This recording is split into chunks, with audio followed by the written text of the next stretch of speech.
ऐलनाबाद चौटालाओं का किला और चुनावी संग्राम हरियाणा की राजनीति में एक ऐसी विधानसभा जिसे कहते हैं चौटालाओं का किला। लेकिन इस किले की दीवारें भी कई बार हिल चुकी हैं।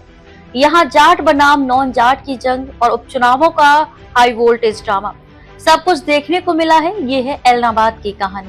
हरियाणा की ऐलनाबाद विधानसभा का नाम सुनते ही चौटाला परिवार की राजनीति का इतिहास सामने आ जाता है। 1987 में अस्तित्व में आई इस सीट पर शुरुआती दौर से ही इंडियन नेशनल लोकदल INLD का दबदबा रहा।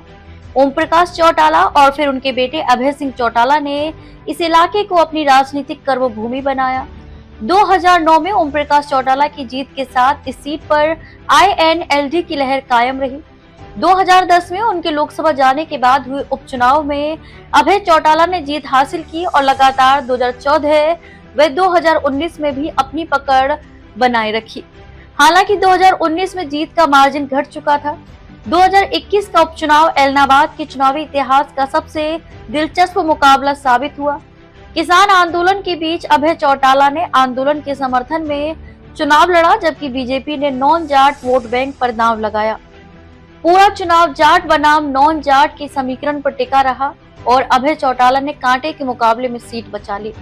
करीब 1,80,000 वोटरों वाली इस सीट पर जाट समुदाय का हिस्सा 40 से 45% है, जबकि पंजाबी, दलित, बनिया और अन्य पिछड़ा वर्ग मिलकर चुनावी पासा पलटने की ताकत रखते हैं। यही कारण है कि ऐलनाबाद को हरियाणा की राजनीति का बैरोमीटर माना जाता है। 2024 के विधानसभा चुनाव ने इस गढ़ में बड़ा उलटफेर कर दिया। INLD के वरिष्ठ नेता और पूर्व विधायक अभय चौटाला को कांग्रेस उम्मीदवार भरत सिंह बेनीवाल ने हरा दिया। परिणामों के अनुसार बेनीवाल को 77,865 वोट मिले, जबकि चौटाला को 62,865 वोट प्राप्त हुए। हार का अंतर करीब 15,000 वोट रहा। यह हार चौटाला परिवार के लिए बड़ा झटका है, क्योंकि पिछले कई चुनावों से इस सीट पर उनका दबदबा था। 2021 के उपचुनाव में किसान आंदोलन के सहारे मिली जीत के बाद 2024 में कांग्रेस ने जाट और नॉन जाट दोनों वोट बैंक में सेंध लगाकर ऐलनाबाद पर कब्जा कर लिया।